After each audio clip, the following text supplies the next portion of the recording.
The object of Taxi Chronicles is to allow real riders with real stories, share their experience and enhance your life. So sit back and enjoy the journey. Morning. Yes, we're back with another rider, another episode today. We have three lovely ladies from Australia and America and Hawaii. I suppose Hawaii is America, part of America. And they are into dragon boat racing? Outrigger racing. And they're going to tell us all about it. Now, first of all, they're going to have to explain what it is, and then we take it from there. So nice to have you here today, ladies. Nice to be here. Okay, so tell us, what is outrigger racing? Outrigger racing is Hawaiian canoes. It started in Polynesia first, and now it's around the world. So we came to London for kind of like the Olympics of our sport. It's the IVF, which means International Va'a. Va'a is canoe federation for world sprints. So it was here in Thorny Lake in London, and we competed amongst 30 different countries. And it's sprint races, so it's 500 meters, 1,000 meters with turns, and a 1,500 meter with turns. And then when you say with turns, you turning around like a buoy and coming back? Yeah, so the course for a turn would be 250 meters. So 1,000 meters would be 3 turns on the 250 meters. And then the 1,500 would be 5 turns. And then we competed in V1. So V1 is just a single person in a canoe, an outrigger canoe. And it's rudderless. And so you're just using your stroke to stay within the lanes. And then we did not do that. But the 3 of us competed in the V6. So there's 6 people that can sit in an outrigger canoe. And this year they use a Tahitian type canoe called the Matahina. Okay. So, yeah. Okay. So when you go to turn, you're all powering away. You haven't got a rudder, so you just put your oars in and push back. No, so everybody has a job one side. in the canoe. So your seat 1 usually is the person that sets the pace of the entire canoe. Timing is a big thing. Everybody has to be on time in order to make the canoe go faster. 2 helps out 1, they set the pace for the other side. So when we set up, it's usually seats 1, 3, and 5 paddle on the left-hand side, and then 2, 4 paddles on the right-hand side. And then you have a steersman, which is the seat 6, and they're the rudder person. So they make sure the canoe stays straight, but they paddle as well if the canoe is running pretty straight itself. And they're at the rear, the bow? Yes, at the rear. Okay, all right. So you ladies met through this love of this sport? Yes.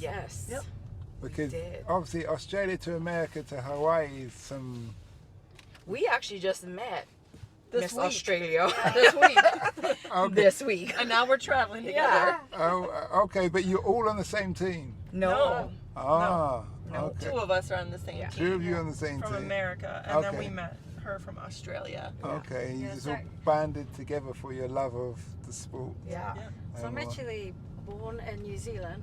I reside in Australia, but I'm actually representing New Zealand. Okay. If you catch my drift. Now, New Zealand, and are you a Maori? No, I'm actually Samoan. Okay, Samoan. Okay, so I'm just registering all these different nationalities because we don't get many people from that part of the world in London, even though there's 300 different languages spoken Right. here. So bear with me on that front. So Jules, you've been very quiet.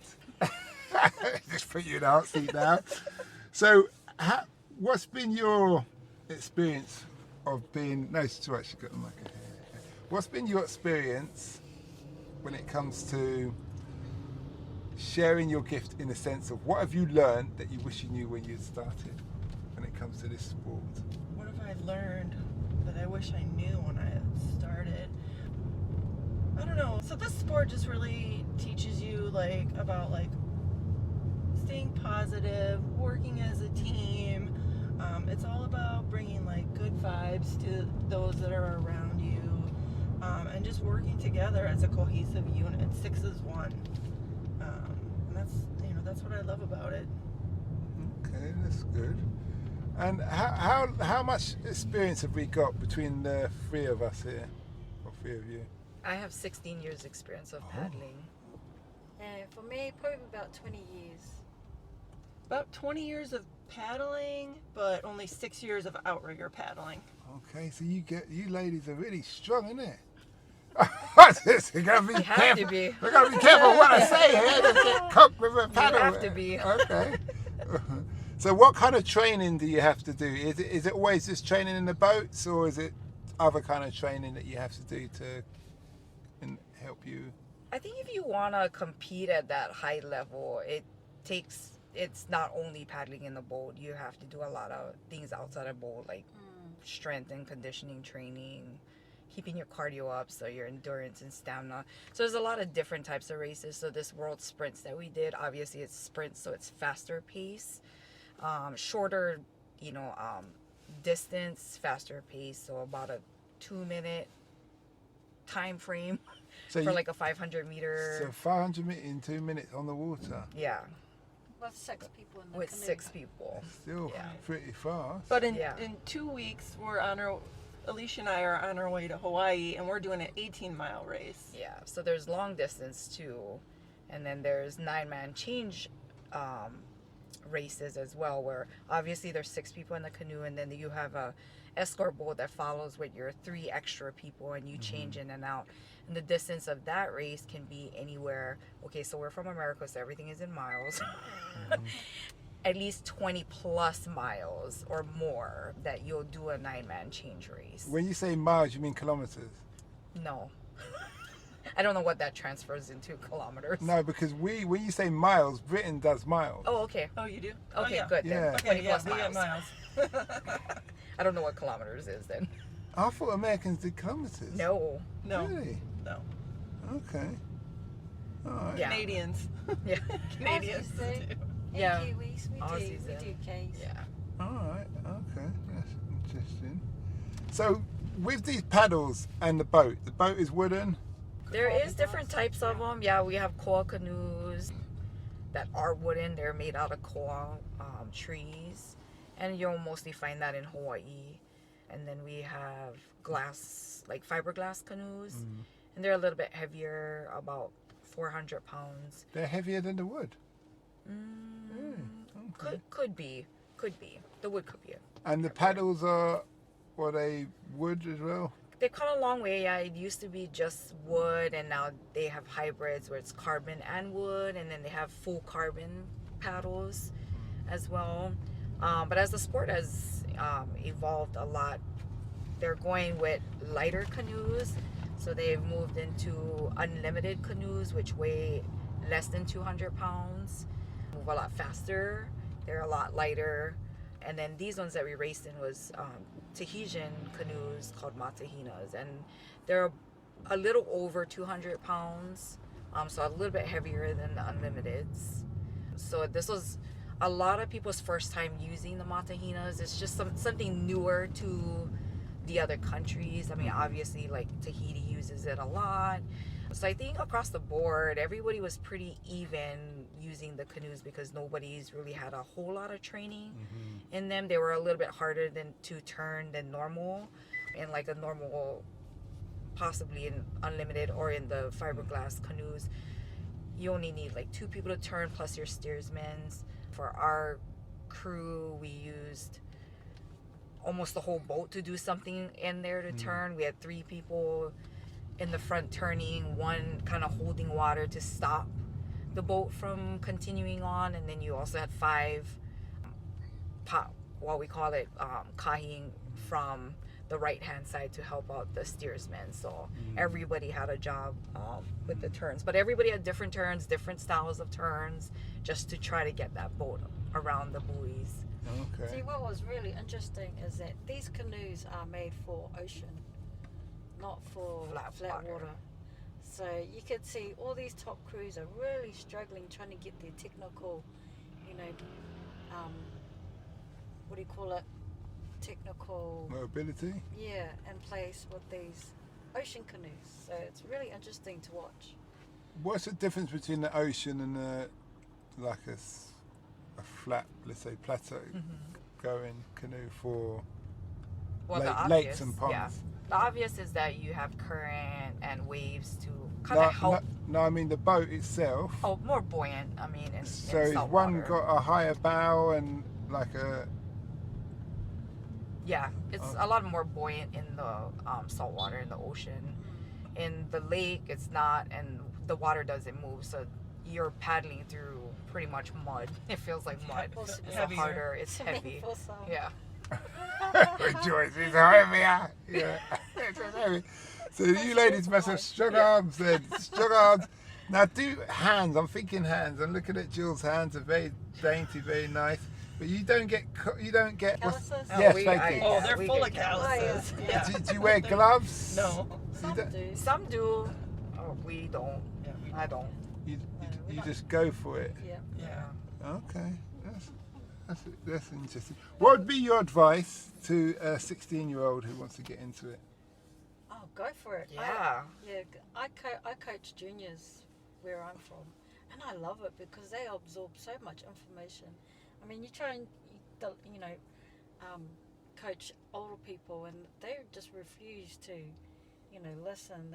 They've got opinions. They think that they're better than everybody else. So, no, I encourage the young people to get involved.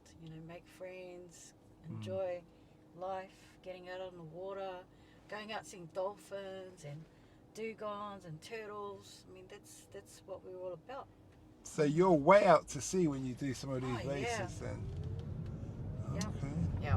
Okay. Yeah, I think too, the younger generation. I mean, for me, I joined because I like the people that I met through paddling. I mean, I really didn't join to do a sport or get exercise. I like the people. It just so happened they paddled and I had to paddle. But then I loved it. And being from Hawaii and I moved away such a long time, it kind of helped me stay connected to my culture and my family back home. And then I really loved it. And it's become my passion and I love traveling. So this gives me the opportunity to paddle in places that I never dreamt I could ever travel to. And now I can paddle in those places and travel there. $1 billion question. Can you all swim? Yes. Yes. Look at that. I was thinking if anybody couldn't swim, you're in problems. We do have some people that can't swim. Yeah. Yeah, so one of the requirements is that you do have to swim because there is times your boat might flip over and you have to get it back over and you have to be in the water for a period of time. So You have to be just able a to safety. turn it over, get yourself back in, bail it out, and then get moving. Yeah, But- plus, one of the And what's that requirements- experience like, Jill? That just happened to me actually, like about a month ago. Yeah. What? Yeah, we were in a race and another canoe was next to us. They lost control of their boat and the nose of their boat went under our ama and like in an instant we were flipped over into the water. So what an armor is the flotation part of the canoe that keeps it upright. It's like Is that the li- left. so there's that Yes. kind of little outrigger kind of Yes. Yes. thing. Okay. Yeah. But we worked as a team really quickly and right-sided our canoe. We got back in, we bailed it out. We were now in the back of the race. Everyone was past us, and so we felt, it's kind of defeating when you see like that, everyone's gone by and you're sitting there bailing your boat, but You just got back in there. we pulled ourselves together and we ended up passing 4 canoes. Yeah, well, that's what it's all about, isn't it? Just muscling through. Yeah. Must have been impressive, happy with yourselves. Yeah, we were very excited because for a while we couldn't see anyone, and all of a sudden we're just going, and we're like, I see a canoe, let's go! And then we got 3 more after that. So, also, obviously, people row at different powers, different sizes, different things. You all have specific places where you just say, well, you're built this way, you sit here. You're built that way, you sit there. Yeah, I would say that. I mean, depending on where you need, you obviously don't want to have all your weight at the nose of the canoe, and that sinks down into the water. So you got to have proper weight distribution, and then you want to have, since you have 3 people paddling on one side and 3 people paddling on the other side, you got to balance out the strength, because otherwise your steers person, if all the power is on one side, then your steers person is going to have a hard time, keeping the boat straight. So yeah, you got to take all those things into consideration. Do you race at night ever? Some people No. do. Oh, we do. We don't. We have to have marine lights on our canoe as a safety precaution. Okay. All right. It's good. So traditionally, you talked about seafaring. It's like and correct me if I'm wrong. It's like Polynesian people going from island to island, visiting or raiding, that kind of thing. Yes. Oh, okay. This has been very informative, and yeah, I've learned quite a bit. I'm gonna have to do a bit of research. Good. It was meant to be, Simon. Okay. Well, we thank you for this interview. You're welcome. Before we finish, I have to ask you. I know I asked you this privately, but I'll ask you on this on air. What's the thing you love about London the most? I don't know. I feel Actually, like really there's a lot. Like, Yeah. because I love all of the history here. I love the food here was amazing. I love the beer. Yeah. Yes. Yes. The I beer tell you here what, was good. beer here the was cider good, was yeah. good. I've never seen alcohol being sold at a petrol station. What do you guys call it? Gas? Yeah, petrol station. Yeah, petrol station. You've never seen that before? Okay. No, it's But it's funny, you go to McDonald's in France, they sell it in McDonald's. What? Yeah. Beer? Yeah, they Seriously? sell wine, not beer, because beer is like the rough English drink. We don't have that in America. No Yeah, wine yeah, or beer at McDonald's. Yeah. Wine, yeah. No booze at McDonald's. Because obviously eating in France is like it's a social affair. So you don't rush your food, you just take your time, eat That's your French crazy. fries and Wine and French fries. That's Right. Big Mac and a wine. Right. That's crazy. yeah. That's how it goes. That's how it goes. We definitely enjoyed London, though. Yeah. It was a great place. lots of drinking. Yeah. Lots of food. Nice people. We've met some really Yeah, great nice people. people. Okay. And what do you think London can learn from America and also learn from Australia and vice versa? Well, personally, I would say customer service is a big thing. Yeah, go. I hear that. Go on. yeah. Just simple things like please and thank you. Yes. Okay. All right. All right. And for you two ladies? Well, I like that you guys don't use a lot of sugar in your things. Oh yeah. Well, there's a tax on sugar now. Oh, really? Yeah, America, everything is sugary. Yeah, tax on sugar because obviously it makes people fat and Yeah. other things. So So I The really government- appreciate but that. Well, the They- sausage here doesn't make you fat. The sugar. We had a lot of sausages here. yeah. Okay. Well, ladies, thanks a lot for the interview. My last question to you is, if you were standing in front of the world, the 7.5 billion people on the planet, based on your life experience so far, what would be your words of advice? Just go for it. That's all. Whatever it is you want to do. Yeah, live your Go best for it. life. Live your Live best in the moment. life. Have no regrets. Just do it. Okay. Well, thanks a lot for that, and we wish you well. Before we go, so one last thing.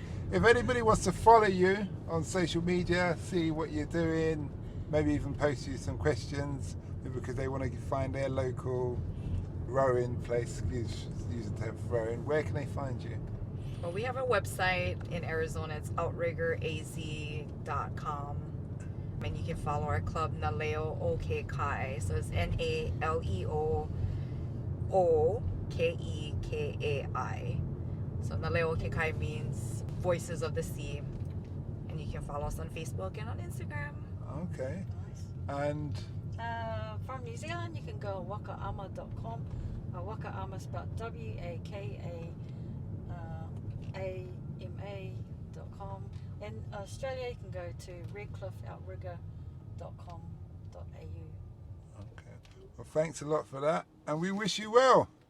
Thank you. Ka kite. We hope that episode enhanced your life.